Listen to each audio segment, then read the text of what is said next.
Ilmu Hitam Ayah Kandungku. Satu lagi cerita horor dari akun Twitter @missviola akan Mimin bawakan buat kalian semua para pecinta cerita-cerita horor, khususnya di channel spesial horor ini. Semoga kalian betah kerasan hadir di channel ini. Mimin tidak lupa ucapkan banyak terima kasih atas apresiasi dan dukungannya selama ini. Jangan sungkan berikan kritik, saran, dan masukan buat kemajuan channel ini. Baiklah, sekarang waktunya kalian menyimak ceritanya. Salam sehat dan sukses selalu buat kita semua.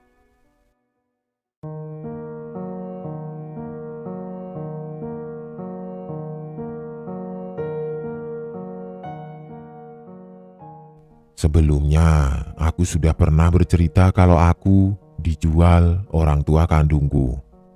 Banyak yang bertanya, entah itu teman yang tahu ceritanya atau followerku, bahkan calon mertuaku. Pernah tidak ketemu orang tua kandung atau setidaknya cari tahu? Pertama, aku belum pernah ketemu mereka. Kedua, aku tidak mau ketemu mereka. Ketiga, aku sudah cari tahu tentang mereka sejak aku SMP dan tidak pernah dapat jawaban. Sampai di saat meninggalnya papa angkatku. Juli 2019. Dalam adat Tionghoa, jasad orang meninggal itu tidak harus langsung dimakamkan. Biasanya disemayamkan di rumah duka sekitar 3-7 hari. Semuanya masih baik-baik saja, sampai sehari sebelum papa dimakamkan.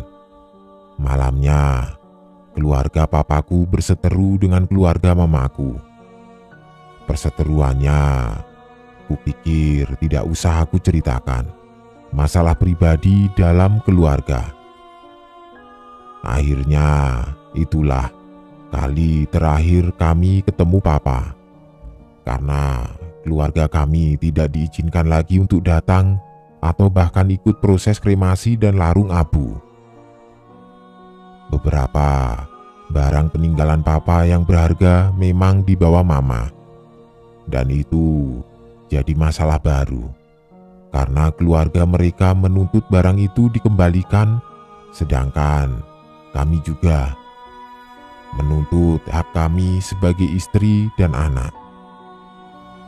Singkat cerita, setelah dikremasi biasanya abu disemayamkan lagi, kurang lebih 3 hari.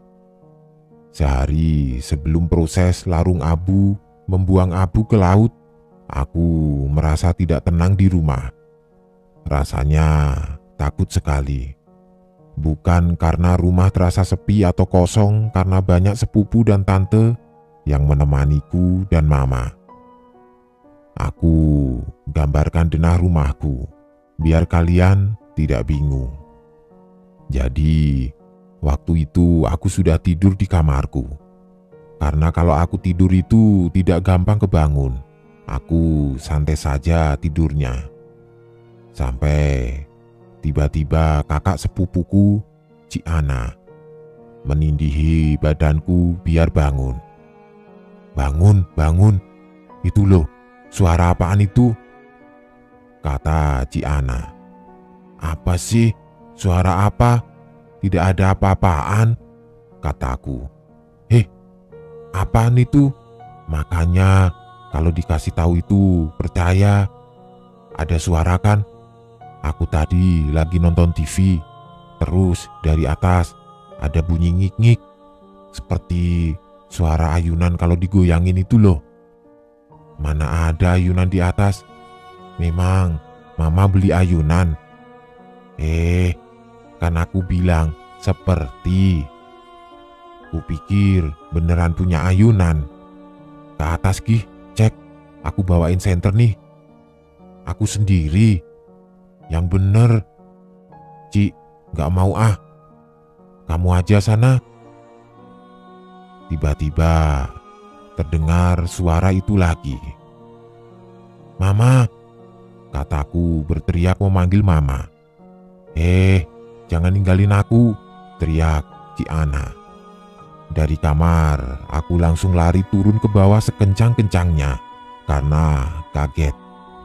Di bawah ada tanteku Ikme, sepupuku Ardi, dan mama. Kaget karena aku berteriak-teriak. "Kenapa Ci?" kata Ardi. "Di lantai 3 ada suara berisik barang jatuh sama besi berbunyi ngik ngik ngik begitu." "Ah, masa sih? Suara apa itu?" tanya mama. "Ya nggak tahu. Kalau kita tahu ya tidak panik mah," kataku. "Ya nggak tahu. Kalau kita tahu ya tidak panik," kata Ci Ana. "Lah, kenapa tidak dicek? Kalau maling bagaimana?" kata Ikmi. "Ya kalau maling digebukin. Kalau bukan maling, mau gebukin siapa?" kata Ci Ana lagi. "Ya sudah, ayo cek saja," ajak mama. Baru sampai lantai 2 suara itu muncul lagi. Kami yang kaget dan takut langsung rebutan buat turun ke lantai 1 dan berinisiatif untuk memanggil supir kami yang rumahnya tidak terlalu jauh dari rumahku untuk datang dan mengecek. "Suara apa Toci? Kok sampai panik sekali?" kata Pak Yusuf, supir kami. "Ya pokoknya cek saja Pak. Kita tidak ada yang berani naik," jawab mama. Pak Yusuf naik ke lantai 2, masih kedengaran suara ngik ngik ngik itu. "Oh, itu mungkin suara kawat jemuran Ci. Kan sudah agak kendor itu.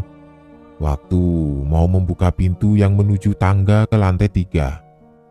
Tiba-tiba suara barang jatuh itu kedengaran lagi. Dan Pak Yusuf langsung bungkam tidak bicara apa-apa. Dia langsung buka pintunya dan naik tangga. Sampai di tengah-tengah tangga dia sorotkan senter ke arah jemuran. Tidak ada apa-apa. Memang benar, suara kawat jemuran. Tapi anehnya, tidak ada angin yang cukup kencang untuk membuat kawat itu bergerak cukup kencang sampai mengeluarkan bunyi. Lampu senter Pak Yusuf masih menyala saat dia memutar balik mau turun, dan tidak sengaja lampu senter itu menyorot kaca yang ada di dekat tangga. Aku yang ada di belakang Pak Yusuf langsung kaget dan hampir jatuh waktu melihat ada sosok hitam besar bermata merah dan bertanduk di luar kaca. Yang aku lihat itu cuma kepala saja, tapi segede kaca itu. Bayangkan saja, itu kaca lebarnya kurang lebih 1,5 meter, tingginya dari lantai 2 ke lantai 3. Tidak tahu berapa meter, segede itu. Dan ternyata bukan cuma aku yang melihat, karena Ikmi ternyata juga melihat, dan mukanya langsung pucat parah. Kami langsung buru-buru turun ke lantai 1 dan berkumpul di meja makan. "Ini pasti kiriman dari keluarga sana. Tidak mungkin kalau mereka tidak main kayak ginian. Keluarga mereka kan dulunya suka nyembah setan," kata Ikme. "Iya, apalagi barang-barangnya Om yang berharga masih di kita. Mereka pasti mau nakut-nakutin atau hancurin keluarga kita biar kita kasih," kata Ardi. "Bisa jadi, tapi jangan mikir aneh dulu.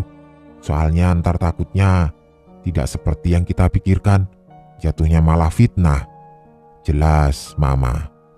Aku yang masih kaget dan gemetaran tidak bisa ngomong apa-apa, karena aku yakin sekali sosok itu sosok jahat, bukan ecek-ecek. Hari berikutnya, hari di mana Abu Papa dilarung ke laut, gangguan ke rumah semakin menjadi-jadi. Mulai dari listrik mati, tapi cuma di rumah kami. Malam itu beneran gelap gulita di rumah. Kami cuma pakai penerangan lilin malam itu. Tapi aneh, waktu itu masih jam 8 malam dan kami sudah mengantuk sekali. Sehingga kami ketiduran di ruang TV. Cuma ada satu lilin yang kami taruh di meja kaca. Sekitar jam 12 malam, aku dan yang lain kebangun karena sesak nafas dan ngap sekali. Bangun-bangun, kaget dan panik. Karena ada 2 kursi dan 1 lemari plastik yang sudah kebakar. Dan ruangan dipenuhi asap tebal. Karena panik dan kaget ditambah efek bangun tidur, kami jadi susah mikir. Apalagi sudah benar-benar dikepung asap.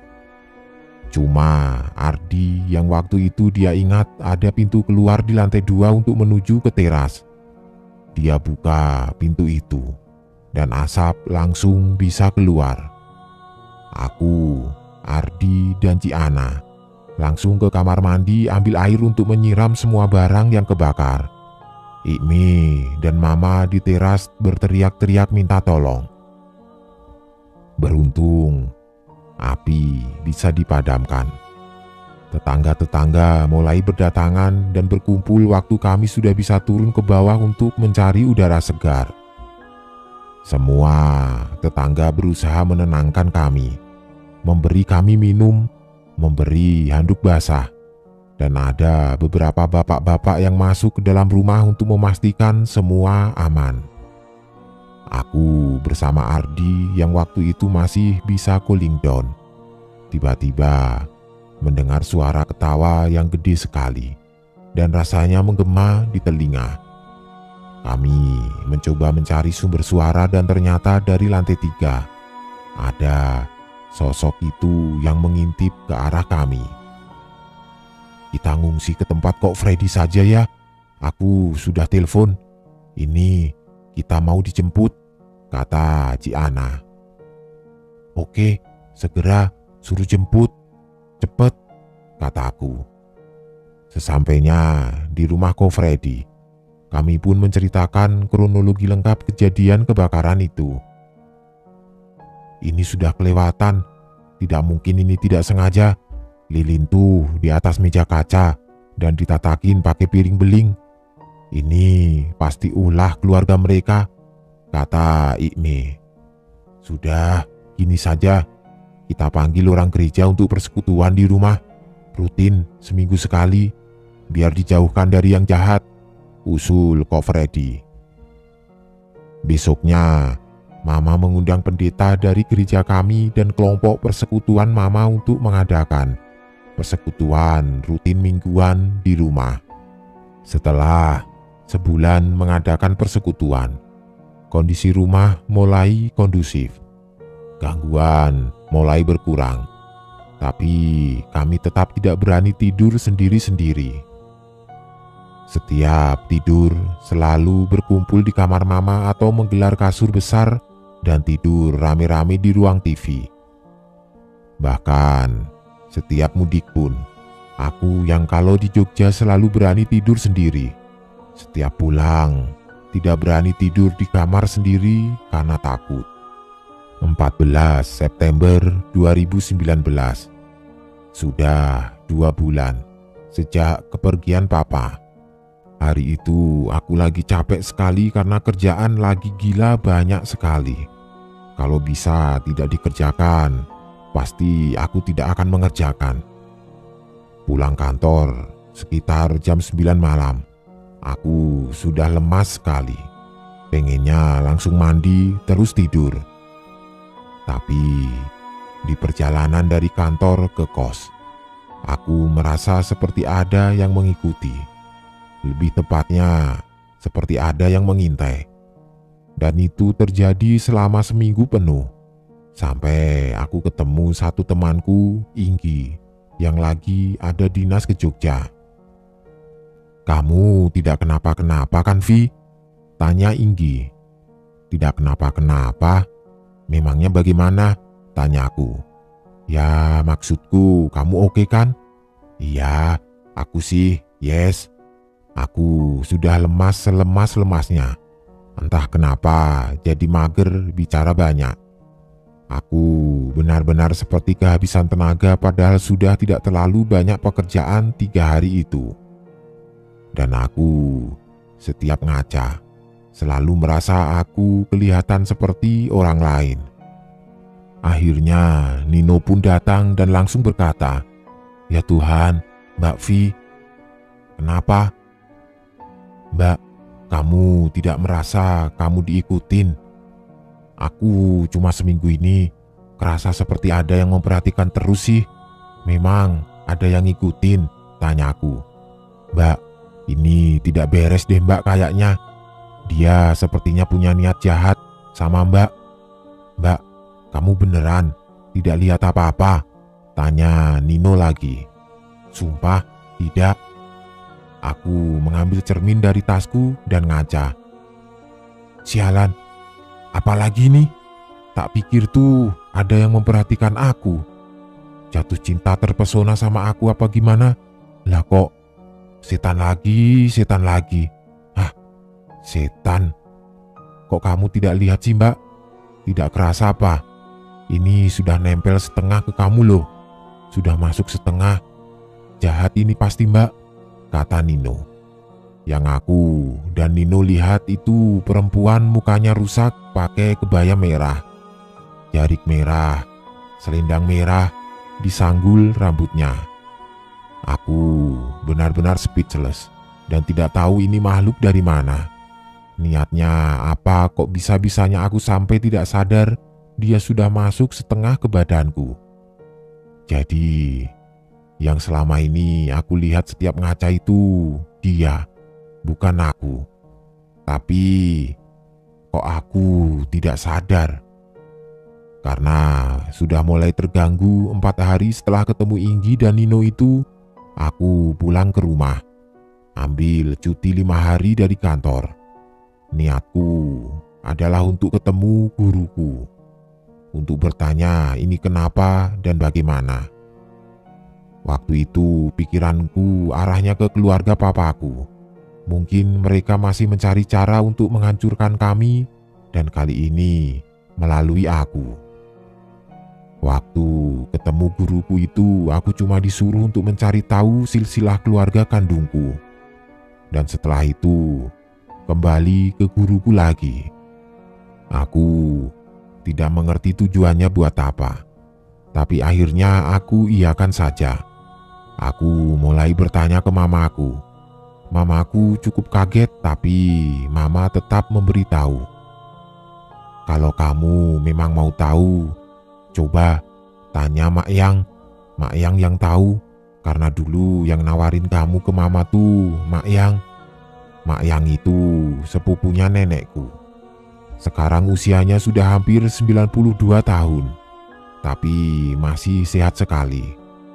Mak Yang tinggal di Surabaya. Jadi aku memutuskan untuk berangkat ke Surabaya malam itu juga naik kereta. Paginya aku dijemput Kim Shin, anaknya Mak Yang, di stasiun dan langsung meluncur untuk ketemu Mak Yang. Dan singkat cerita, setelah ketemu, aku langsung to the point saja karena waktu cutiku cukup singkat. "Kamu kenapa Nok? Kok mau tahu?" tanya Mak Yang. "Tidak apa-apa Mak, cuma penasaran saja," jawabku. "Sudah 27 tahun dan kamu baru mau tahu sekarang. Pasti ada apa-apa ya?" "Tidak ada apa-apa kok Mak, cuma pengen tahu saja. Kan itu bagian dari kisah hidupku juga. Ibumu itu orang prostitusi, tapi jahat, suka pakai susuk buat nyari pelanggan. Kalau ada yang dia suka, dia langsung pakai pelet, biar orangnya nempel terus sama dia. Kalau uangnya sudah habis, dibuang begitu saja. Dulu ada orang kaya dari Jakarta yang dia suka, tapi orangnya tidak suka karena tahu ibumu orang prostitusi. Jadi dia datang ke dukun, mau minta orang itu dipelet. Dukunnya itu tidak minta uang, dia minta anak dari ibumu. Lah, karena ibumu sudah gelap sama harta, dia mau-mau saja begituan sama si dukun itu, sampai akhirnya hamil. Dan anaknya itu, ya kamu. Jadi dukunnya itu ya bapakmu. Ibumu taunya anak ini mau dirawat sama si dukun, tapi ternyata kok ya tidak. Ibumu ngonangi dia lagi ngobrol sama demit. Katanya bentar lagi darah dagingnya penerusnya lahir. Lah, ibumu mungkin ya karena dia tidak tega, dia minggat pergi, tidak mau anaknya dijadikan tumbal atau malah jadi penerus dukun edan itu. Tidak sengaja ibumu nyampe depan rumah mak, sudah mau lahiran itu. Mak bawa ke bidan. Lah kok ibumu tahu-tahu bilang suruh bawa pergi yang jauh arek ini. Mak waktu itu ya bingung. Akhirnya mak ngabari mamamu dan mamamu mau. Malam itu juga mamamu berangkat ke Surabaya buat ngambil kamu. Ibumu terus minta 1,5 juta. Katanya mau minggat yang jauh juga. Sempat ketemu kamu dulu, kasih susu. Ibumu itu cantik. Sayang, wajahnya tidak secantik hati dan perbuatannya. Paginya, mama papamu sama kamu langsung pulang. Ibumu sudah tidak tahu minggat kemana. Aku syok, kaku. Tidak bisa menjawab apa-apa. Tidak tahu harus menangis atau marah. Antara merasa sial karena lahir dari manusia-manusia bejat dan merasa beruntung karena ditakdirkan untuk dididik dan dirawat orang baik-baik. Satu sisi merasa kalau ibu kandungku ternyata masih punya hati. Malam itu aku tidur di samping Mak Yang dengan perasaan campur aduk. Tidak bisa memejamkan mata karena selain masih lemas, tapi juga masih bisa bersyukur aku bisa hadir di keluarga ini. Paginya aku pulang dan langsung menemui guruku tanpa pulang ke rumah dulu. Karena mengejar waktu supaya semua selesai sebelum aku balik ke Jogja lagi. Aku menceritakan semuanya kepada guruku. Dan dia bilang, aku sebenarnya sudah tahu tentang kamu dan asal-usulmu. Tapi aku mau kamu cari tahu sendiri, supaya kamu tidak merasa aku bohong atau cuma bikin cerita tidak jelas. Yang ikut ke kamu ini adalah makhluk yang dulu disembah bapak kandungmu, supaya dia dapat ilmu. Ilmunya ya untuk santet, pelet, dan lain-lain. Ilmu-ilmu yang tidak seharusnya dikuasai manusia. Bapakmu butuh penerusnya. Dan walaupun kamu jauh dari dia, dalam darahmu ada darahnya. Makhluk ini bisa dengan mudah menemukan kamu. Ibumu sudah jadi makanan mereka. Dia sudah meninggal setelah melahirkan kamu. Dia pikir dia bisa pergi, tapi makhluk ini dan bapakmu cukup pintar untuk mencarinya. Dan bapakmu, karena dia marah, dia menyerahkan ibumu untuk jadi makanan makhluk ini. Bapakmu pun sudah meninggal, tapi makhluk ini masih hidup. Dan dia mencarimu supaya kamu meneruskan jalan bapakmu. Manusia berdebah, tidak punya hati, tidak punya otak, kataku sangat marah. Jangan kepancing emosi. Yang sudah berlalu, biarlah berlalu. Sekarang, kita harus membersihkan kamu. Kita harus buang dia dan akhiri perjanjian antara bapakmu sama dia. Gila apa? Yang bikin perjanjian siapa? Yang repot siapa? Lagian, kok baru sekarang dia muncul? Iya, karena bapak angkatmu sudah meninggal. Bapak angkatmu punya penjaga yang ditakuti dia. Dia tidak akan berani-berani mendekati kamu selama masih ada papamu. Sekarang, papamu tidak ada. Dia baru berani muncul. Terus, ini sekarang bagaimana? Perjanjiannya saja seperti apa kita tidak tahu, kataku. Kamu kan bisa komunikasi sama mereka. Kamu ajak komunikasi dia saja. Sana, ke kamar belakang. Sudah aku siapkan tempat buat kamu meditasi. Aku berjalan ke belakang rumah guruku dan masuk ke salah satu kamar yang memang diperuntukkan untuk meditasi. Aku berdoa dulu menurut agamaku untuk memohon perlindungan dan kekuatan untuk melawan roh-roh jahat. Setelah itu aku atur nafas, berusaha tenang dan kosongkan pikiran. Aku coba fokus ke satu hal, sosok yang ada dalam diriku. Tidak butuh waktu lama. Ada satu sosok muncul dari belakang. Masih sosok yang sama seperti yang aku lihat waktu itu. Berkebaya merah, jarik merah, selendang merah, rambut disanggul dengan wajah yang menyeramkan. Matanya merah, kulitnya keriput, dari kakinya terlihat ada lendir-lendir seperti slime berwarna hitam dan baunya amis. Amis darah. Dan di sampingnya ada satu sosok lain, perempuan juga. Dia tidak berjalan atau melayang, tapi seperti merangkak. Rambutnya panjang menutupi wajahnya, cuma sorot matanya aku masih bisa melihat. Sorot mata yang ketakutan dan kesakitan. Dari perawakannya, kelihatan seperti perempuan usia 30-an. Beberapa helai rambutnya dipegang oleh sosok si perempuan merah itu. Seperti kalau kita lagi ngajak-ngajak jalan anjing dipakaikan tali.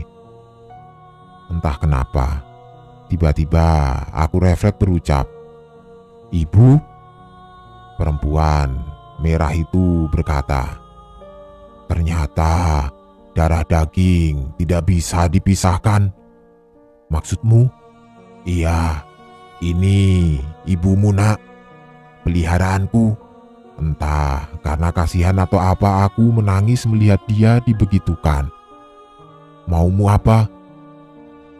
"Kamu, nyawamu. Bapakmu ingkar. Sebagai gantinya, kamu harus mati, harus jadi peliharaanku. Itu janji bapakmu. Seandainya dia tidak bisa mengasihkan kamu sebagai penerus yang mengurus kebutuhanku."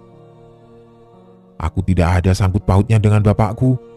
Aku tidak mau jadi penerusnya atau jadi pengikutmu. Kalau kamu mau nyawaku, minta sama Tuhan. Tuhanlah yang menciptakan aku," jawabku. Kurang dari sedetik dia mendekat ke arahku, benar-benar bertatap mata. Tanpa dia menyentuhku, aku merasa seperti dicekik. Benar-benar rasanya seperti mau mati, karena sudah hampir tidak bisa dapat oksigen. Aku sudah seperti mau pasrah. Kalaupun harus mati saat itu, aku sudah siap. Tapi kalau matinya seperti ini, aku tidak ikhlas. Dengan sisa tenaga yang aku punya, aku berusaha menutup tanganku untuk ambil posisi berdoa. Susahnya setengah mati, tapi aku tidak kehilangan harapan. Sampai benar-benar tanganku tertutup rapat, aku berdoa dalam hati. Aku fokuskan hatiku untuk memohon sama Tuhan, memohon perlindungan dan jauhkan aku dari iblis jahat ini. Di sela-sela doaku, aku samar-samar mendengar suara orang lain. Tidak cuma satu, tapi seperti ada beberapa. Aku ngeh, ada suara guru dan papa angkatku di situ. "Fokus, lanjutkan doamu," kata guruku. Aku terus berusaha fokus dan tetap berdoa, sampai aku bisa melihat iblis ini kesakitan. Dari ubun-ubunnya keluar asap. Sedetik kemudian ada api dari ubun-ubunnya. Aku tetap fokus dan berdoa. Di sampingku ada minyak urapan, semacam minyak yang sudah didoakan, dan air suci. Aku siram ke dia dan dia makin kesakitan. Aku terus berdoa sambil merem sampai aku merasa ada angin sejuk sedikit demi sedikit. Lama-lama hawa di ruangan itu menjadi adem.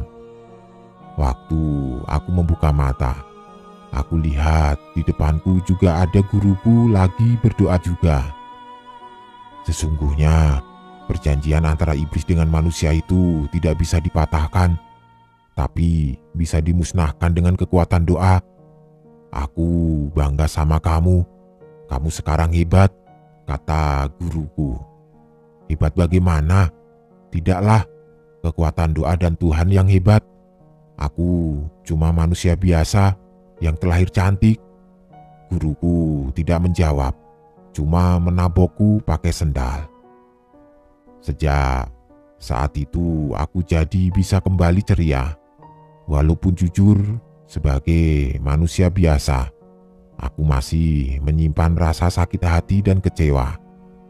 Tapi sejauh ini aku merasa lebih lega dan beruntung.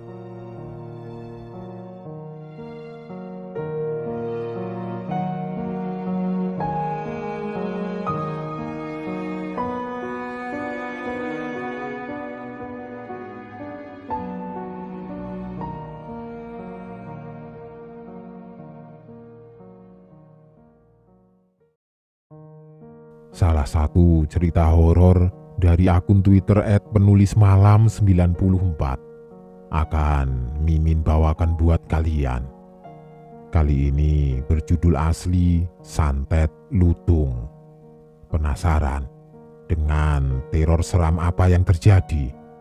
Langsung saja pilih tempat yang nyaman, siapkan camilan minimal gorengan yang panas, dan jangan lupa minuman hangatnya. Kopi boleh, teh panas boleh, wedang ronde juga boleh. Selamat menyimak. Semoga terhibur dan salam sehat sukses selalu buat kita semua.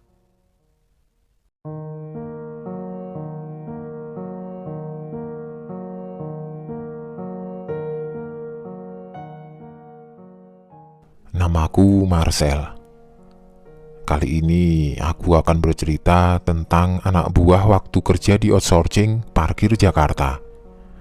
Sebut saja namanya Diah.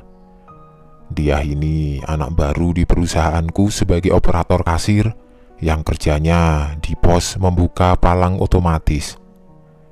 Aku dan Diah ini bisa dibilang dekat karena mungkin awal dia masuk kerja yang training adalah aku. Singkat cerita, suatu hari Diah ini matanya sembab sekali, seperti habis menangis seharian.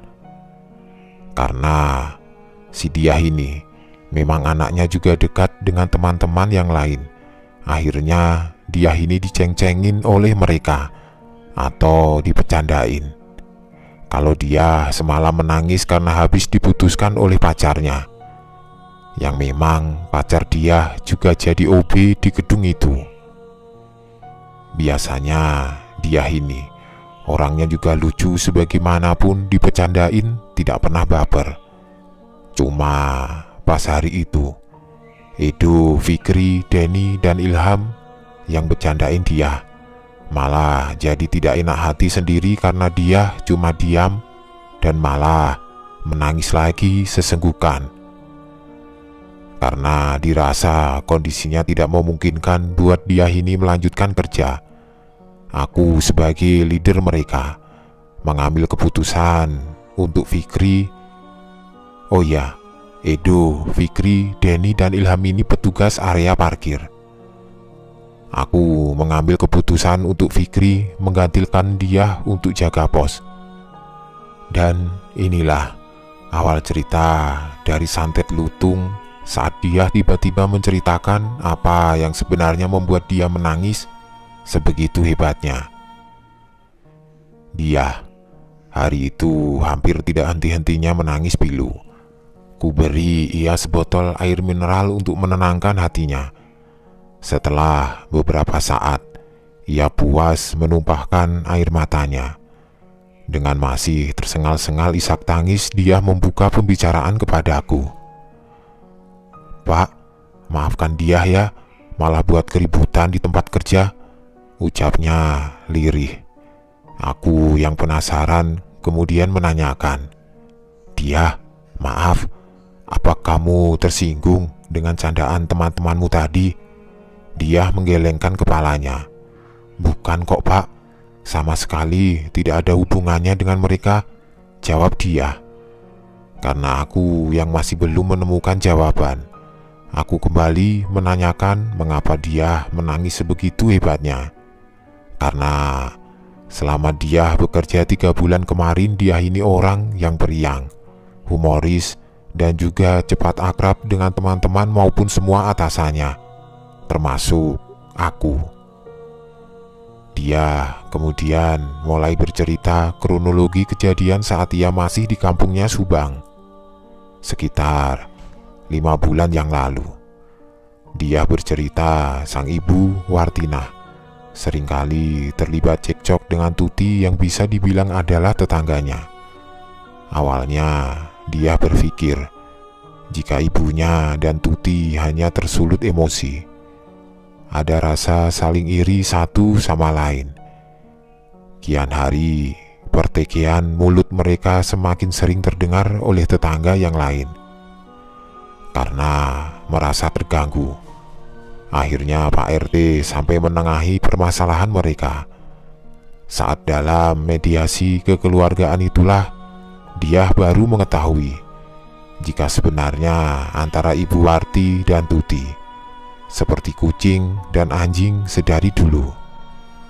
Setelah diusut, ternyata Muklis, ayah dia yang juga suami Warti, adalah mantan kekasih Tuti yang dalam hitungan bulan kala dahulu akan melangsungkan pernikahan.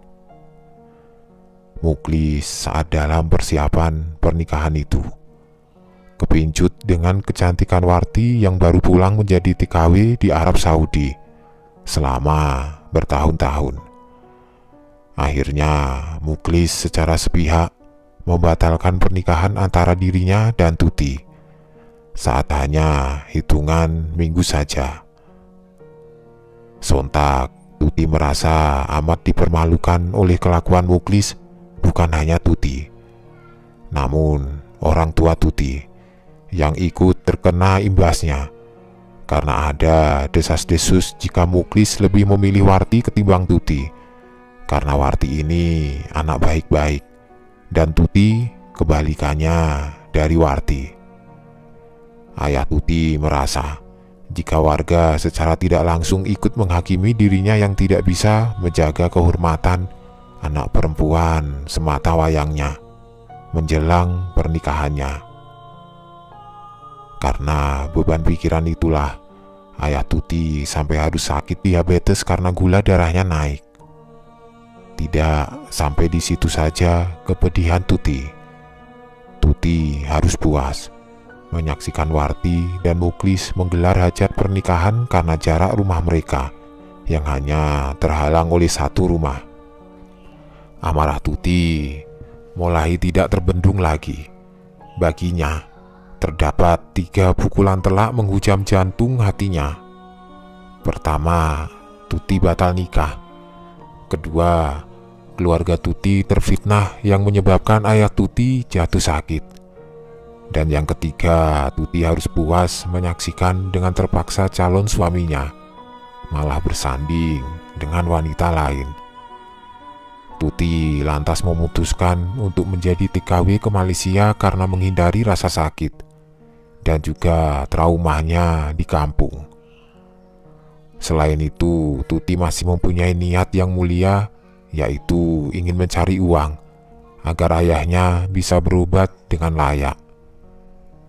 Setelah 2 tahun bekerja di Malaysia, berhembus kabar jika Tuti dipersunting oleh pria asal negeri jiran itu. Dari semenjak saat Tuti dipersunting, ia jarang sekali pulang ke Indonesia.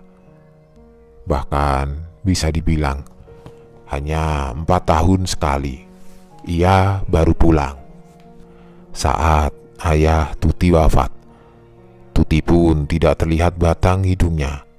Mungkin bisa dibilang karena jarak yang jauh dan juga adanya kisah kelam di kampung, membuat ia merasa enggan pulang ke tempat kelahiran. Singkat waktu, tahun 2015 awal, tiba-tiba Tuti pulang ke Indonesia sendiri tanpa membawa suami ataupun anaknya. Dari mulai itulah perselisihan klasik antara Warti dan Tuti pun berlanjut. Simpang siur kabar Tuti saat di Malaysia yaitu ia telah diceraikan suaminya dan hak asuh kedua putrinya jatuh pada suaminya. Tuti yang dalam keadaan frustasi saat ia pulang ke kampung halaman, mau tidak mau harus sering beradu pandang dengan Warti yang biduk rumah tangganya dengan Muklis masih adem ayem. Dari pihak Warti, ia mengaku sebenarnya tidak ada masalah apapun dengan Tuti, namun Tuti selalu mencari-cari kesalahan dan seringkali ia membuang sampah di halaman rumah Warti dengan sengaja. Tidak hanya sampai di situ, Tuti pernah kepergok ingin memutuskan jaringan listrik di rumah Warti dengan menyuruh orang. Begitulah kurang lebih kelakuan absurd Tuti setelah ia pulang dari Malaysia kepada Warti dan keluarga, sehingga beberapa kali mereka berdua harus melewati jalan mediasi kekeluargaan oleh RT setempat. Beberapa saat setelah kejadian ribut-ribut terakhir, Tuti sepertinya kapok membuat ulah. Ia tidak pernah terlihat lagi menunjukkan batang hidungnya ataupun berperangai yang aneh-aneh. Namun, ada hal yang tidak biasa kini yang mulai terjadi. Setiap malam, atap rumah dia seperti dipenuhi oleh lutung. Anehnya, segerombolan lutung hitam itu hanya ada pada atap rumah dia saja. Entah pun dari mana asalnya gerombolan lutung itu. Sempat karena merasa terganggu tidak bisa tidur akibat suara bising si lutung, Muklis, ayah dia, menipuk batu salah satu lutung yang sedang bertengger di atas atap rumahnya. Seketika semua lutung itu seperti marah dan matanya mengeluarkan cahaya merah menyala. Karena takut, ayah dia kembali masuk ke dalam rumah dan pasrah membiarkan lutung-lutung itu berada di atas atap. Keesokan harinya, ayah dia menanyakan kepada Pak Sapri si peronda malam perihal gerombolan lutung yang ada di atas atapnya. Namun Pak Sapri hanya tertawa mendengar pertanyaan Muklis. "Klis, saya itu semalam habis beberapa kali muteri gang rumahmu. Lawang tidak ada lutung. Jangankan gerombolan, satu lutung pun tidak ada yang kelihatan," sambil diiringi gelak tawa. Pak Sapri menerka jika yang dialami oleh Muklis adalah sebuah halusinasi saja. Muklis yang tidak puas mendapatkan jawaban dari Pak Sapri pulang dengan rasa yang berkecamuk. "Aneh, saya jelas mendengar ada riuh suara lutung di atap dan jelas ada banyak lutung yang bergerombol. Namun kenapa Pak Sapri tidak melihat ya?" batinnya. Saat Muklis sampai di rumah dan ingin mengambil makan di dapur, ia kaget. Di dapur rumahnya sudah ada 4 ekor lutung sedang memakan lauk pauk yang sudah disajikan Warti untuk makan siang keluarga kecilnya. Muklis yang kesal, ia mengambil balok kayu kecil di belakang rumahnya dan menggebah lutung-lutung itu supaya keluar. Namun dengan sigap, lutung-lutung itu menghindari pukulan Muklis dan kembali. Matanya mengeluarkan cahaya merah menyala dan menunjukkan taringnya seolah ingin mengoyak tubuh Muklis. Salah satu dari lutung itu melompat ke arah Muklis dan langsung menggigit leher Muklis sampai berdarah-darah. Setelah ia puas menggigit Muklis, anehnya dengan cepat kawanan lutung itu menghilang. Dia yang sewaktu itu kebetulan baru pulang dari rumah temannya langsung membawa sang ayah ke puskesmas terdekat untuk diberikan pertolongan pertama. Segera Muklis diberi suntikan anti rabies dan harus menerima 5 jahitan di lehernya. Beruntung gigitan lutung itu tidak berakhir fatal. Dia pun mengaku sebenarnya ia pernah merasa ikut terkena teror santet lutung itu. Ketika dia ingin mengambil wudhu untuk sholat subuh, ia melihat seekor lutung yang besar dan amat menyeramkan ada di balik pintu kamar mandi, sedang menggeram. Dia yang panik. Ia langsung berteriak sehingga Warti dan Muklis terbangun. Saat dia melihat kembali bersama-sama ayah dan ibunya, tidak ada apapun di balik pintu kamar mandi tersebut. Teror berpindah kepada Warti. Warti ditunjukkan oleh sosok lutung yang sama seperti yang dilihat oleh dia. Mulut Warti seperti tidak bisa untuk berbicara, dan tubuhnya seperti tertahan sesuatu. Warti mengucap doa-doa dan memasrahkan semua ke dalam tangan Yang Maha Kuasa. Hingga akhirnya si sosok lutung besar hitam itu menghilang. Warti yang merasa panik kemudian mengajak Muklis dan dia untuk menemui orang pintar. Baru saja mereka bertiga masuk ke dalam rumah si orang pintar, terlihat ada 2 ekor lutung yang duduk menatap tajam mereka dari luar rumah si orang pintar. Kemudian orang pintar itu berkata, "Kalian lebih baik pulang atau cari orang pintar lain. Saya tidak bisa membantu kalian. Ilmu hitam santet kiriman lutung ini sangat kuat," jawab si orang pintar pertama. Muklis kemudian mengajak dia dan istrinya pergi ke perbatasan antara Subang dan Bandung. Di sana Muklis menemui salah satu orang pintar atas rekomendasi ayahnya Muklis. Dari orang pintar yang kedua itulah baru diketahui jika penebar teror lutung adalah berasal dari tetangga yang terdekatnya. Muklis dan Warti tanpa berpikir lama-lama ia langsung menerka jika Tutilah dalang dari semuanya. Setelahnya Muklis dan Warti diberi air yang mungkin telah dibacakan doa oleh si orang pintar dan diberikan sedikit syarat untuk menempelkan beberapa helai sapu lanang di setiap palang pintu mereka dan 2 siung bawang putih. Sehabis berkunjung dari tempat si orang pintar, Muklis dan Warti langsung melakukan apa yang diperintahkan, dan benar saja, teror itu seolah lenyap. 1 bulan kemudian, dia pergi ikut merantau sang paman, adik dari Muklis, untuk bekerja ke Jakarta. Singkat ceritanya, dia diterima bekerja di perusahaanku karena memang rekomendasi dari pamannya dia yang bekerja sebagai security di gedung yang sama.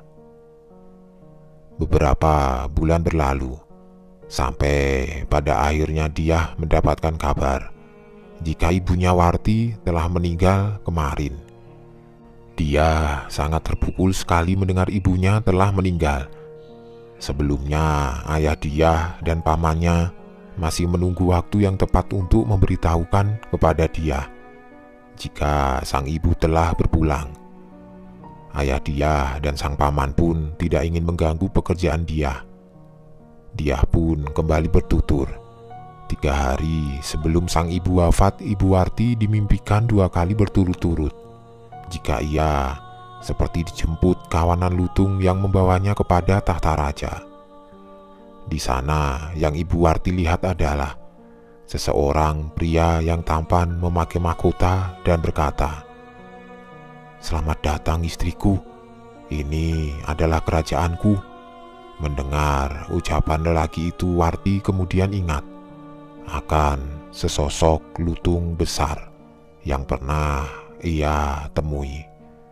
Seolah-olah bisa mendengar apa yang sedang Warti pikirkan, sesosok lelaki itu kemudian berkata, "Maafkan jika saya lancang, namun sayalah yang telah berbuat tidak baik kepada dirimu. Oleh karena itu, saya telah menganggap engkau sebagai istriku." Ibunya Diah pun bercerita kepada suaminya jika ia harus kembali ke kerajaan dan menjadi istri dari Lutung yang kala itu sudah berwujud manusia dengan menggunakan baju kerajaan zaman dahulu. Muklis yang tidak percaya hanya menjawab, "Sudahlah Bu, hanya bunga tidur saja. Toh lagian gangguan dari teror Lutung itu sudah tidak pernah muncul lagi." Ucapan suaminya itu bisa masuk ke dalam logika Warti. Ia menganggap itu semua hanyalah mimpi belaka. Namun naas, tepat di hari ketiga Warti sudah meninggal. Saat Warti sedang tertidur, Muklis yang panik segera membawa Warti menuju ke puskesmas, namun sayang, nyawa Warti sudah tidak tertolong. Setelah pemakaman Warti, Muklis yang di rumah sendirian, ia didatangi seekor lutung. Muklis yang marah. Kemudian ia mengambil sebilah golok dan menebaskannya. Namun, lagi-lagi, lutung itu berhasil kabur menghindar. Masih amat kesal, Muklis langsung merangsek mendobrak pintu rumah Tuti. Muklis yakin ini semua ulah perbuatan Tuti. Tetapi sayangnya, Tuti sudah pergi ke Malaysia sebulan yang lalu. Tidak ada yang bisa dimintai pertanggungjawaban karena si tersangka sudah terlebih dahulu kabur ke negeri jiran.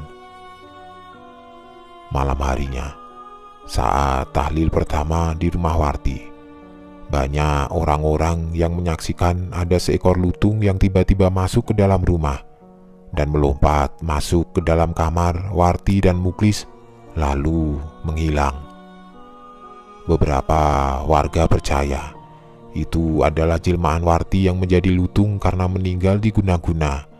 Alhasil, malam tahlil menjadi buah bibir bagi warga sekampung. Muklis yang masih syok dengan peristiwa itu, kemudian menutup diri untuk tidak berinteraksi dengan warga sekitar. Muklis malu menerima kenyataan istrinya kini telah menjadi lutung jadi-jadian. Muklis hanya bisa menceritakan semua keluh kesahnya kepada adiknya, yaitu Paman Diah. Dan lalu pamannya menyampaikan peristiwa yang memilukan itu kepada Diah.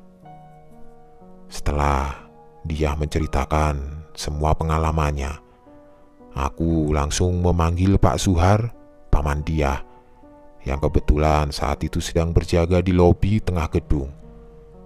Aku memberitahukan Pak Suhar jika sebaiknya dia hari ini dibebas tugaskan dahulu, melihat kondisinya yang masih sangat terpukul atas perembukan bersama rekan-rekannya yang lain. Dia diberikan dispensasi untuk pulang ke kampung halamannya di Subang selama 3 hari, dan selama dibebas tugaskan, shiftnya di-cover oleh Ilham dan Fikri secara bergantian. Sedikit rasa penasaranku, aku sempat menanyakan kebenaran cerita yang baru saja dia ungkapkan kepada sang paman. Pak Suhar pun mengangguk, membenarkan semua cerita keponakannya itu. Memang tidak habis pikir jika benar-benar terjadi ada orang yang sampai tega mengirim guna-guna santet kepada keluarga dia. Akhirnya saat itu juga dia diantar pulang oleh pamannya. Dan sore harinya, dia langsung pulang menuju ke Subang. Setelah 3 hari, dia kembali masuk kerja. Kali ini ia masuk kerja seperti biasanya. Ia terlihat sudah lebih tenang dan mulai bercanda dengan rekan-rekannya yang lain. Aku kala itu hanya membatin, syukurlah kalau dia sudah baik-baik saja. Mungkin dia sudah bisa legowo sekarang. Dia kemudian tersenyum menatapku dan melambaikan tangannya dari pos pintu keluar. "Pak, sini Pak, saya punya oleh-oleh ini buat Bapak. Teman-teman yang lain sudah saya bagi satu-satu," celotehnya. "Aduh, jadi repot-repot begini dia. Sebelumnya makasih ya, sudah membawakan saya oleh-oleh," jawabku sungkan.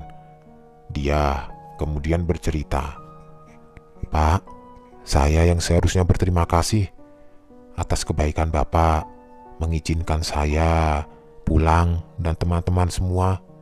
Saya akhirnya bisa bertemu dengan Ibu walaupun untuk yang terakhir kalinya." Dia kemudian melanjutkan pembicaraannya. "Sehari setelah sampai ke Subang, saya langsung ziarah ke makam Ibu. Kemudian saya diajak Bapak untuk menemui orang pintar di perbatasan Subang-Bandung untuk menanyakan perihal lutung yang masih meresahkan Bapak. Dari si paranormal tersebut saya mengetahui jika ibu saya ternyata diculik secara paksa ke alam jin dan dinikahi oleh si Raja Lutung. Niatan awal dari si tetangga pengirim guna-guna lutung itu agar supaya keluarga Bapak tidak tenang hidupnya dan selalu merasa terteror. Namun naasnya si pemimpin lutung menaruh hati kepada ibu, sehingga menyebabkan ibu diambil jiwanya ke alam jin. Bahkan menurut pengakuan dia, ia dan ayahnya didatangi lutung yang memandangi dari kejauhan sewaktu di makam ibunya. Terlihat samar-samar si lutung itu menintikkan air mata dan kemudian berlalu pergi. "Bu, Ibu yang tenang ya di sana. Jangan lagi Ibu mengkhawatirkan saya dan Bapak. Ibu doakan saya saja ya Bu. Semoga saya bisa membahagiakan Bapak." Itulah doa terakhir yang dia panjatkan di atas nisan ibunda tercintanya. Dia dan sang ayah mencoba mengikhlaskan semua yang terjadi. Ayah dia, Muklis, sebenarnya adalah orang yang paling merasa bersalah atas kematian Warti. Andai mungkin saja dahulu ia tidak menyakiti perasaan Tuti, tidak akan sampai begini ceritanya. Namun, itu semua hanyalah andai-andai yang telah menjadi sia-sia. Mungkin pesan dari cerita ini adalah berhati-hatilah bersikap, apalagi sampai harus menyakiti perasaan orang lain. Orang yang sakit hati rentan melakukan tindak kejahatan baik yang terlihat maupun yang tidak terlihat.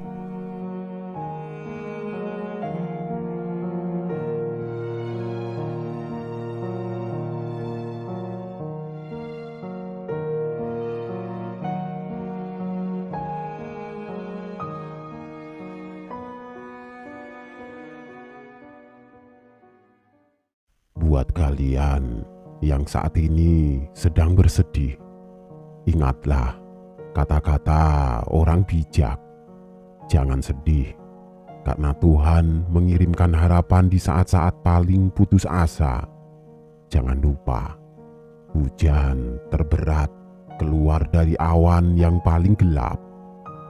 Jadi, tersenyumlah, semangatlah, dan Mimin akan menemani waktu kalian semua dengan sebuah cerita horor yang akan Mimin bawakan. Berjudul asli Sekar Semboja, Korban Ruda Paksa, dari akun Twitter @agil_r_saputra. Langsung saja, selamat menyimak dan semoga kalian masih berani. Salam horor.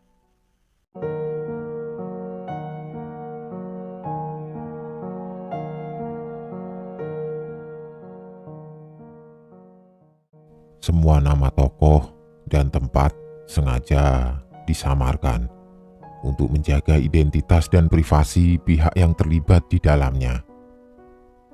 Sekar Semboja. Dalam bahasa Jawa, sekar berarti bunga dan semboja berarti kamboja. Begitu kira-kira sebutan atau nama yang pas untuk puan cantik ini. Sesuai apa yang terlihat di samping makamnya beberapa waktu lalu, yaitu pohon Kamboja yang lebat berbunga. Di suatu desa yang terletak di pinggiran kota yang berada di dataran tinggi Jawa Tengah, tahun 1968-1970-an. Disitulah Sekar tinggal dan bekerja. Ia adalah anak pertama dari 2 bersaudara. Adiknya, sebut saja Demung, sekaligus narasumber dari cerita ini. Masih di sekitaran tahun 68-70-an, Sekar yang menginjak umur 17 tahun harus bekerja menggantikan ayahnya karena kesehatan beliau yang mulai menurun karena penyakit yang dideritanya. Ia bekerja di lumbung rempah dan palawija milik Juragan Gendro. Letaknya masih satu desa dengan tempat tinggal Sekar. Ia bekerja sebagai kuli timbang. Itu mungkin bahasa kasarnya. Kalau pekerjaannya di bagian keuangan dan quality check. Sekar memang hanya lulusan SD, tapi dia bisa dibilang cukup cakap di pekerjaan ini. Singkat cerita, berbulan berlalu. Nampaknya Juragan Gendro, sang pemilik lumbung, sangat suka dengan pekerjaan Sekar. Ia kerap dipuji. Sudah cantik, pintar lagi. Begitu kata pujian yang sering dikatakan Juragan Gendro kepada Sekar di depan para teman sejawatnya. Bahkan, Sekar juga sering diberi bonus tambahan oleh Juragan Gendro dengan alasan-alasan yang sebenarnya sulit dipahami. Tapi di balik semua itu, ternyata Juragan Gendro, pria 50 tahun yang sudah beristri dan 2 anak itu, mempunyai hasrat yang lain kepada Sekar. Memang bisa dikatakan, pria mana yang tidak tertarik dengan Sekar, gadis manis berkulit sawo matang itu. Sebenarnya waktu itu, Sekar sudah merasa. Ia juga sempat bercerita kepada Demung, adiknya, kalau juragannya itu sering genit kepadanya, yang tentunya membuatnya merasa tidak nyaman. Awalnya ia mengira Juragan Gendro hanya sebatas menggoda saja, sampai akhirnya di suatu hari sore itu di gudang sudah sepi. Nampaknya semua pekerja sudah pulang kecuali Sekar dan Juragan Gendro. Di antara karung-karung jahe yang berjejer, Sekar tampak tengah membereskan meja tempat ia bekerja. Sesekali badannya membungkuk untuk memungut jahe yang berceceran di lantai. Juragan Gendro nampak duduk di alat timbang. Di sini sebenarnya Sekar tahu kalau sedari tadi juragannya itu terus mengamati geraknya. Sampai akhirnya tanpa sengaja pandangan matanya saling bertemu. Seketika Sekar mencoba berpaling seraya berpura-pura menata-nata mejanya. Di sini firasatnya mulai tidak baik. Ketika ekor matanya melihat Juragan Gendro yang berjalan mendekatinya. Dan benar saja, perlahan-lahan Juragan Gendro memegang kedua pundak Sekar, mendekatkan mulutnya ke telinga Sekar dan berkata, "Cahayu." Ia yang ketakutan mencoba melepaskan tangan itu dari pundaknya. Tapi justru di sini Juragan Gendro mulai tidak terkendali. Dan disinilah Sekar diruda paksa. Ia sudah mencoba memohon agar Juragan Gendro tidak melakukan hal ini.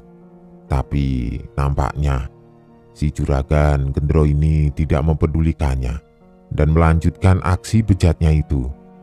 Setelah selesai, Juragan Gendro memberikan uang 200 rupiah kepada Sekar dengan agak mengancam agar Sekar tidak menceritakan hal ini kepada siapapun.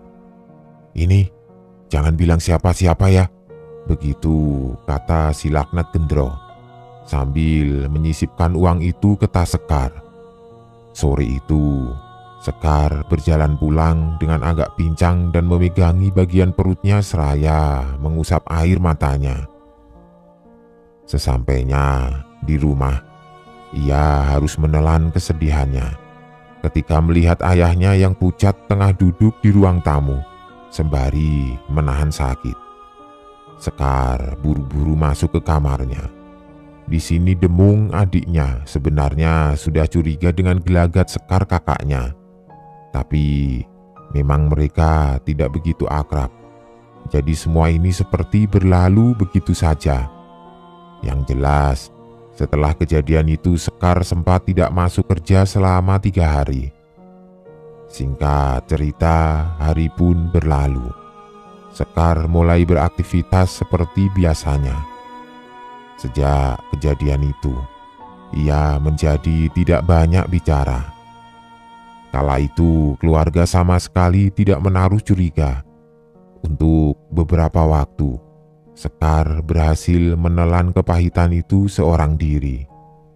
Tapi di balik semua itu ternyata kebejatan si Bedebah Gendro tidak berhenti.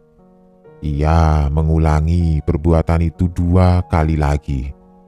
Hingga akhirnya sekira hampir setahun setelah kejadian pertama, ibunya mulai curiga karena Sekar selalu memakai baju hangat di dalam rumahnya untuk menutupi perutnya yang sudah mulai membesar.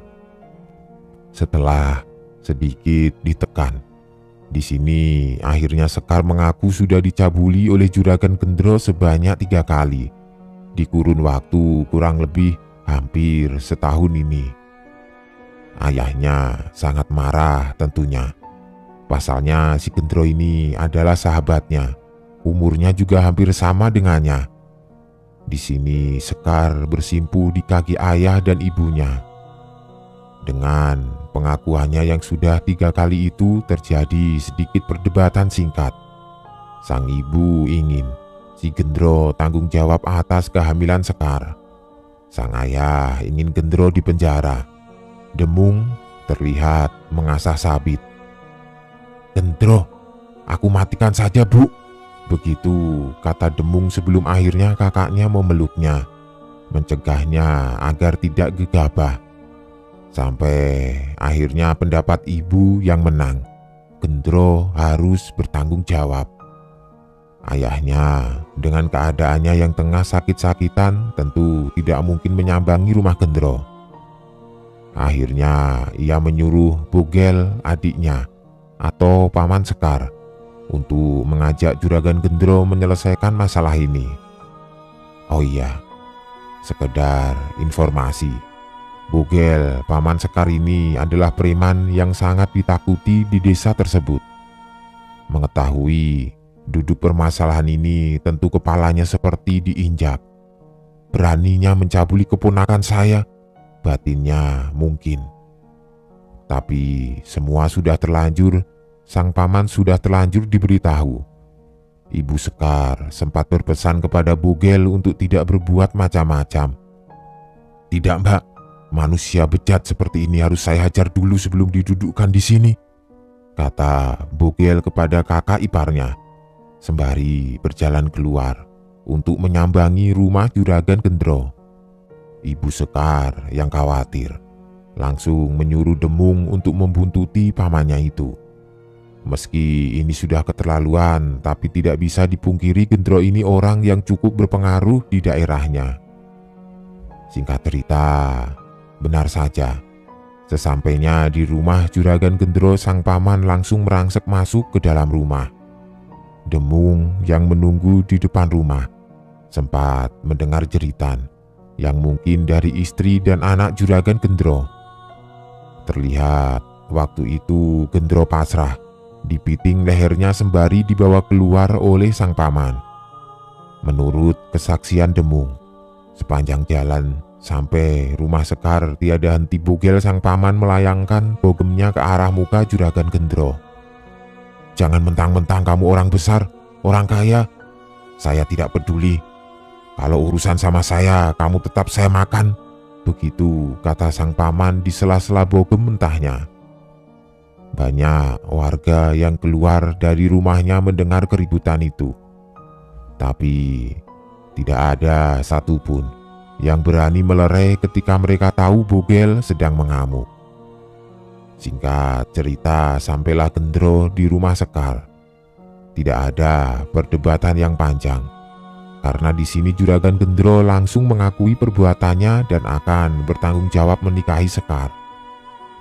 Dan beberapa saat kemudian, datanglah istri Gendro bersama Pak Jayus, seorang Kamituwo atau kepala dusun di desa tersebut. Kebetulan dia adalah kakak ipar Gendro. Istri Gendro yang belum tahu duduk permasalahannya seketika, langsung mencak-mencak berbicara tinggi. Dia berdalih akan menuntut penganiayaan ini. Begitu juga Pak Jayus yang kelihatan marah. Di sini sang paman kembali emosi dan menceritakan permasalahannya dengan gaya jalanan.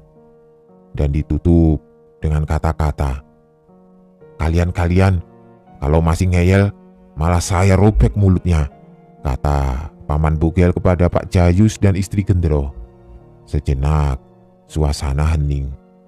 Istri Gendro yang mendengar penjelasan itu kemudian histeris dan menjambak rambut suaminya sembari menangis. Ia memaki-maki suaminya. Sebagai seorang istri tentu ia kecewa dengan kelakuan suaminya. Singkat cerita, terjadi mufakat. Juragan Gendro pun menikahi Sekar di usia kehamilannya yang sudah menginjak 4 bulan. Waktu pun berlalu. Mau tidak mau aib ini telah menyebar ke seluruh desa. Banyak warga yang bersimpati dengan Sekar. Namun tidak sedikit pula yang justru menganggap Sekar adalah perempuan yang gatal. Diduga kuat, kabar miring ini sengaja dibuat oleh istri Juragan Gendro. Tapi bersyukurnya, Sekar yang mendengar itu sama sekali tidak bergeming dan mencoba menciptakan kebahagiaannya sendiri dengan fokus kepada bayi yang dikandungnya. Singkat cerita, waktu pun berlalu. Setelah dinikahi, Sekar tetap tinggal bersama orang tuanya. Ia tidak mau tinggal bersama Gendro, dan sesekali Gendro kerap berkunjung ke rumah Sekar untuk memberikan sesuatu seperti makanan dan obat-obatan, meski tentu dengan suasana yang sangat canggung. Dan sekitar 2 bulan setelah Sekar dinikahi, tibalah di suatu hari yang menjadi awal berubahnya pribadi Sekar untuk selamanya. Demung, adiknya lah, yang pertama melihat. Malam itu sekitar mungkin pukul 12 malam, Demung yang belum tertidur mendengar sedikit kegaduhan dari kamar kakaknya yang kebetulan bersebelahan dengan kamarnya. Awalnya Demung tidak mempedulikannya.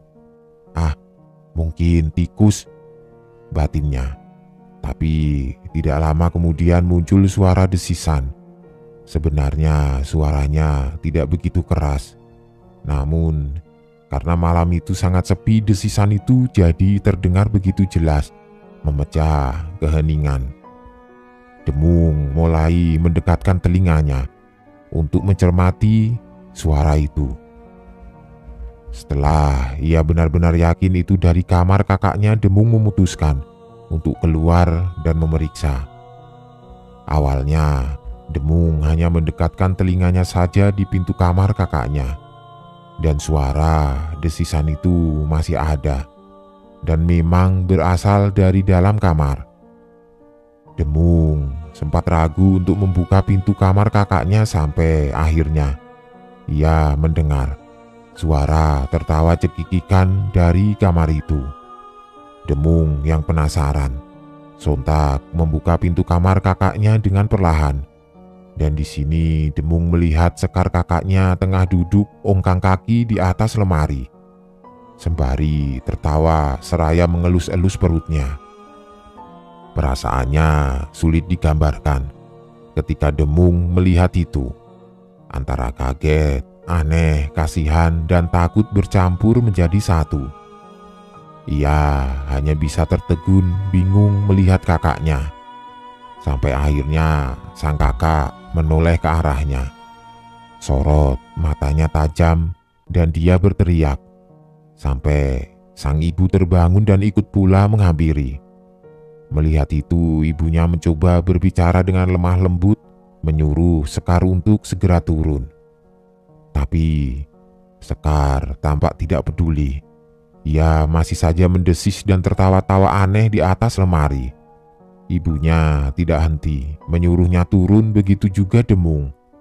Sampai akhirnya Sekar menoleh ke arah mereka berdua dan meludahi mengenai wajah ibunya seraya berkata, "Siapa kamu? Nyuruh-nyuruh aku?" kata Sekar dengan nada yang meninggi. Dan disusul dengan tawa cekikikan. Sampai tidak selang lama, Sekar melompat dan berjalan menuju ranjangnya. Ia pun tidur merebahkan tubuhnya dan tertidur begitu saja.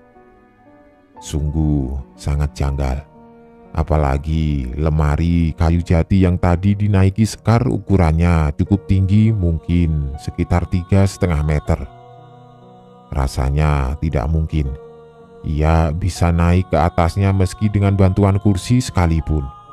Apalagi posisinya saat itu Sekar tengah hamil kurang lebih 6 bulan. Hari pun berganti.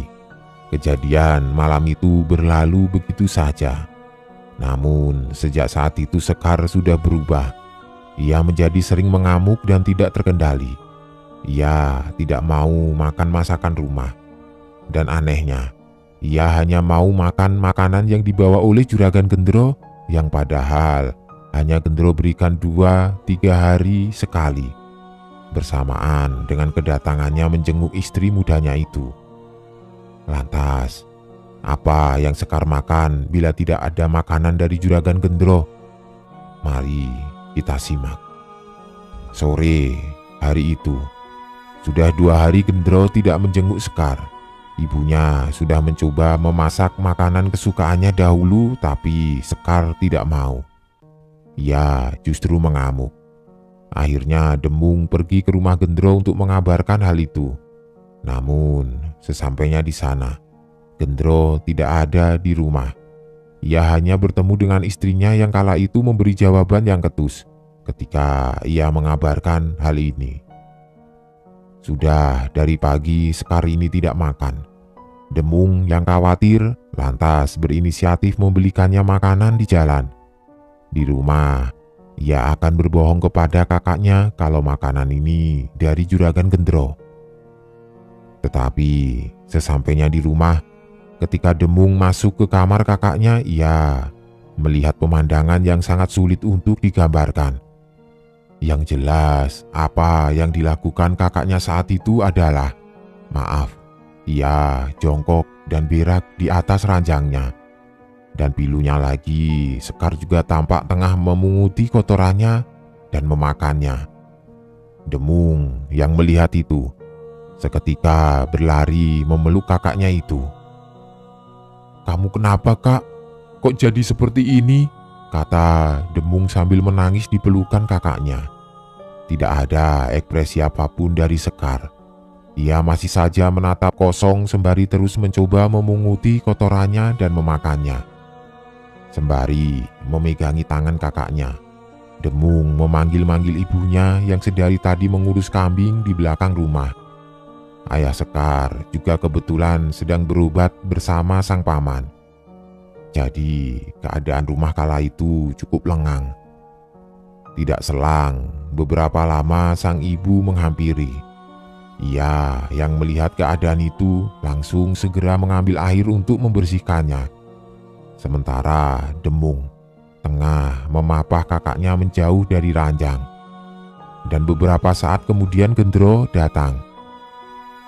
Singkat cerita, hari pun berlalu. Semakin hari, Sekar semakin kehilangan kewarasannya.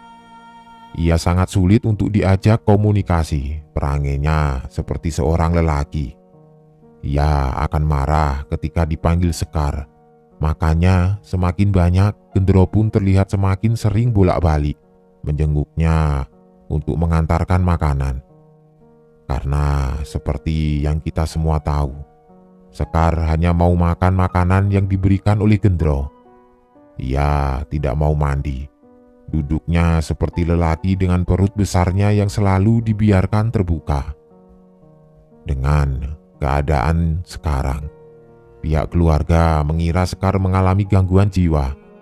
Tapi di sini Demung adiknya menyaksikan bagaimana perubahan kakaknya sulit menerima perihal itu. Pasalnya, proses perubahannya tidak melandai atau sedikit demi sedikit, tapi drastis. Berawal cuma dari satu malam. Ketika tiba-tiba di tengah malam kakaknya berada di atas lemari sekitar 3 minggu yang lalu. Ditambah lagi, Sekar hanya mau makan makanan dari Gendro. Apakah itu tidak aneh? Apakah Gendro menaruh sesuatu yang jahat di makanannya? Jelas kalau dirunut, Gendro sangat punya motif untuk melakukannya. Demung mencoba mengkomunikasikan pendapatnya itu kepada ibunya, tapi mereka masih tidak percaya dan menyuruh Demung untuk tidak berpikir macam-macam. Namun, suatu hari, ada kejadian yang membuat orang tuanya setidaknya berpikir tentang kebenaran pendapat si Demung. Begini ceritanya. Sekitar 2 bulan sudah, Sekar mengalami keadaan yang masih diduga gangguan jiwa, meski keanehan-keanehan semakin muncul dalam dirinya. Sekarang, Sekar tidak mau lagi dipanggil namanya. Ia selalu memperkenalkan dirinya sebagai Badak Sewu. Di kandungannya yang sudah menginjak kurang lebih 8 bulan ini. Perangainya semakin seperti seorang lelaki. Waktu itu pintu kamarnya memang sengaja dikunci dari luar. Ayah, ibu, dan Demung adiknya tengah duduk di ruang tamu yang berada tepat di depan kamarnya. Di situ memang mereka sedang membicarakan Sekar, membicarakan keadaannya yang kian hari kian memburuk. Mereka berunding mau dibagaimanakan Sekar ini agar bisa sembuh. Sang ibu dan Demung mulai menganggap ada campur tangan sihir yang membuat Sekar seperti ini.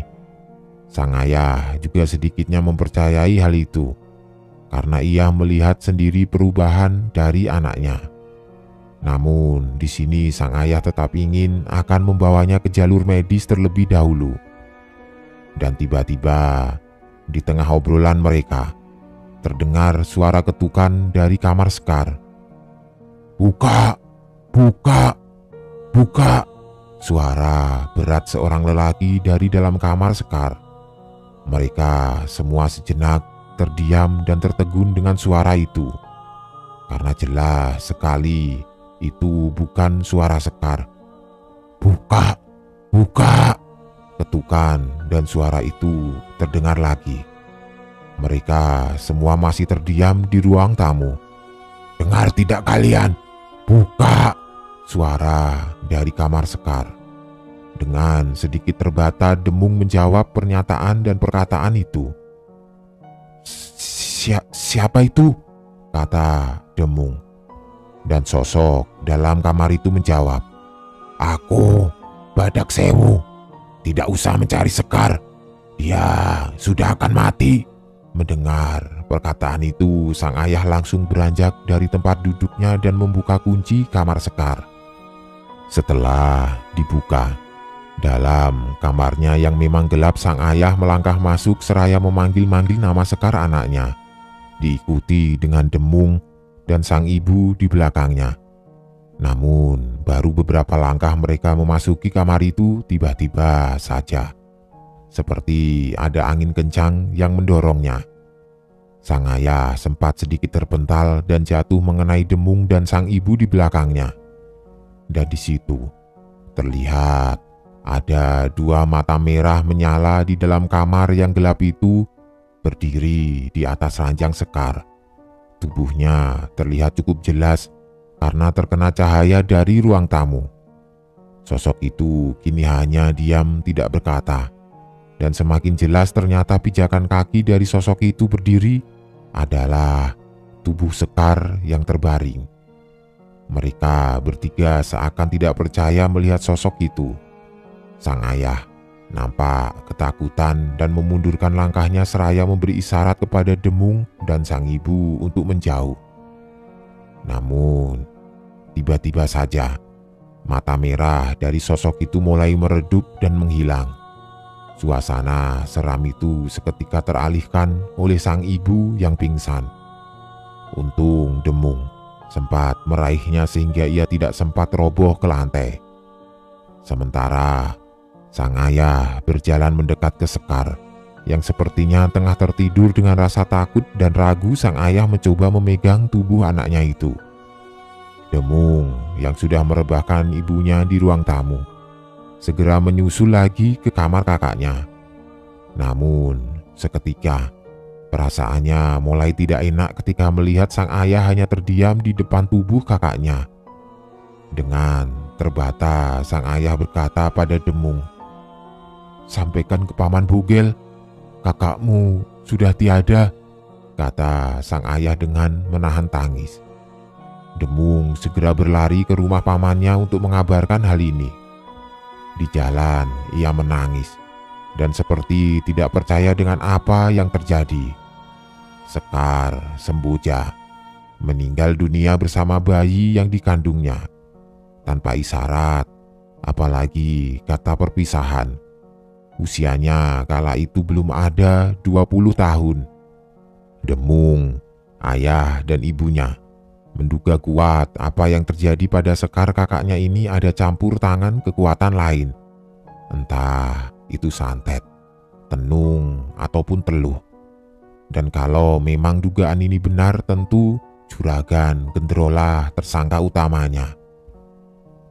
Ada sedikit kejadian pasca Sekar dimakamkan yang berujung percobaan dibakarnya lumbung palawija Juragan Gendro oleh Paman Bugel yang murka. Untung saja sempat ketahuan. Jadi kebakaran itu hanya membakar mungkin 1/4 bagian lumbung saja. Untuk perihal Juragan Gendro, ia jelas tetap tidak mengakui perbuatan itu. Lagi pula, hal-hal seperti itu juga sulit dibuktikan. Memang tidak ada yang menuduh secara verbal, tapi Gendro selalu mengatakan dengan kalayak kalau dia sangat mencintai dan kehilangan Sekar. Yang jelas, perkataan-perkataannya pasca meninggalnya Sekar justru menggiringnya menjadi pihak yang tertuduh. Terbukti para warga dan tetangga Sekar waktu itu menstigma bahwa Juragan Gendrolah yang membuat Sekar seperti itu. Itu mungkin sebatas stigma saja, tapi paling tidak keluarga Sekar mendapat dukungan moral atas dituduhnya Juragan Gendro sebagai orang yang telah menyantet Sekar oleh para warga sekitar. Apakah Sekar benar-benar diguna-guna oleh Juragan Gendro atau hanya gangguan medis? Entahlah. Yang jelas, sekitar 2 tahun kemudian Juragan Gendro menemui karmanya. Dia mati tersambar petir ketika tengah bermain merpati.